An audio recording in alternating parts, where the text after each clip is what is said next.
SSC বিধি challenge করে মামলা শুনানি শেষ, রায়দান স্থগিত। আমার তথ্য অনুযায়ী সুপ্রিম কোর্টে প্রায় 180টি রিভিউ পিটিশন দাখিল করা হয়েছে।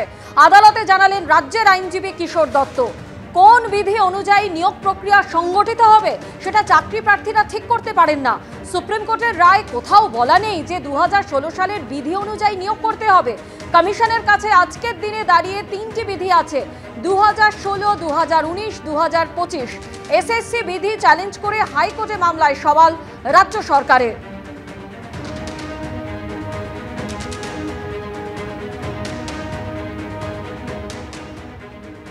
আসি পরের খবরে। শুভেন্দু অধিকারীর ডাকা 12 ঘন্টার খেজুরি বন্ধে বিক্ষিপ্ত অশান্তি। বাঁশগোড়ায় ট্রাক ভাঙচুরের অভিযোগ উঠছে বন সমর্থকদের বিরুদ্ধে। জোর করে বন্ধ করানোর চেষ্টা করার অভিযোগে গ্রেফতার করা হয়েছে 8 জনকে। খেজুরি বিদ্যাপীঠের কাছে হেরিয়া এবং খেজুরি রাজ্য সড়ক অবরোধ করা হয়, পুলিশের সঙ্গে কথা কাটাকাটি হয়, এলাকায় উত্তেজনা তৈরি হয়। এসডিপিওর হস্তক্ষেপে 4 ঘন্টা পর ওঠে অবরোধ। সকাল থেকে খেজুরিতে দোকানপাট বন্ধ রয়েছে, শুনশান রাস্তাঘাট। খেজুরির বিজেপি বিধায়ক শান্তনু প্রামাণিকের নেতৃত্বে মিছিল হয় এলাকায়। এলাকা জুড়ে পুলিশের কড়া নজরদারি।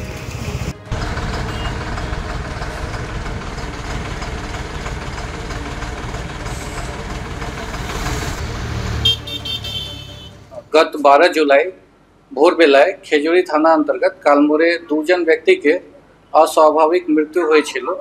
2 জন মৃত ব্যক্তির পরিবার পক্ষ থেকে আমরা অভিযোগ পেয়েছিলাম। অভিযোগ হিসাবে মামলা রুজু করা হয়েছে এবং তদন্তে পুলিশ নেমেছে। আজকে ডিসিজদেরকে আমরা পোস্টমর্টম রিপোর্ট পেয়েছি। পোস্টমর্টম রিপোর্ট হিসাবে যে কজ অফ ডেথ আছে সেটা অ্যান্টিমর্টম ইলেকট্রিক্যাল ইঞ্জুরি আছে, বিদ্যুৎ স্পর্শাঘাত জন্য ওনাদেরকে মৃত্যু হয়েছে। আমরা তদন্ত করছি, পুরো মামলাকে খতিয়ে দেখছি। And investigation is proceeding as per law and under close supervision. আমরা তদন্ত শুরু করেছি। তদন্ত হিসাবে যদি কোনো ব্যক্তিকে ইনভলভমেন্ট পাওয়া যায় আমরা নিশ্চয়ই অ্যাকশন নেব। যদি পারমিশন না থাকলে আমরা ওই হিসাবে অ্যাকশন নেব। আমরা নিশ্চয়ই যে প্রসেস আছে ওই হিসাবে লিগাল অ্যাকশন যে আছে সেটাকে ফলো করব। আগামী 18 তারিখ প্রধানমন্ত্রী আসবেন বঙ্গে, আর 18 তারিখ দুর্গাপুরের সভায় উপস্থিত থাকবেন দিলীপ ঘোষ। 17 তারিখে তিনি দুর্গাপুরের উদ্দেশ্যে রওনা দেবেন। তবে দিলীপ ঘোষ তিনি জানিয়েছেন যে এখনো দলের পক্ষ থেকে আনুষ্ঠানিক আমন্ত্রণ জানানো হয়নি। দুর্গাপুরে দিলীপ ঘোষ তিনি গেলেও মঞ্চে থাকবেন কিনা তা নিয়ে এখনো ধোঁয়াশা রয়েছে।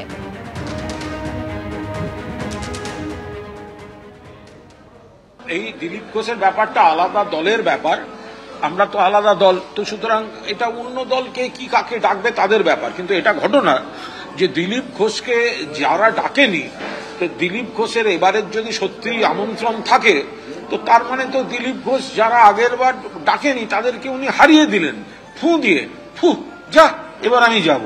তো এই তো দিলীপ ঘোষ সুকান্ত বাবুদের উড়িয়ে দিলেন। দিলীপ ঘোষকে আগের বার ডাকেননি, সুকান্ত বাবু প্রেসিডেন্ট ছিলেন, শ্রমিক বাবু জায়গা দিয়েছেন। তো দিলীপ ঘোষ একজন সিনিয়র বিজেপির, তাদের সঙ্গে আমাদের আইডিওলজিক্যাল ব্যাটল, আদর্শগত লড়াই।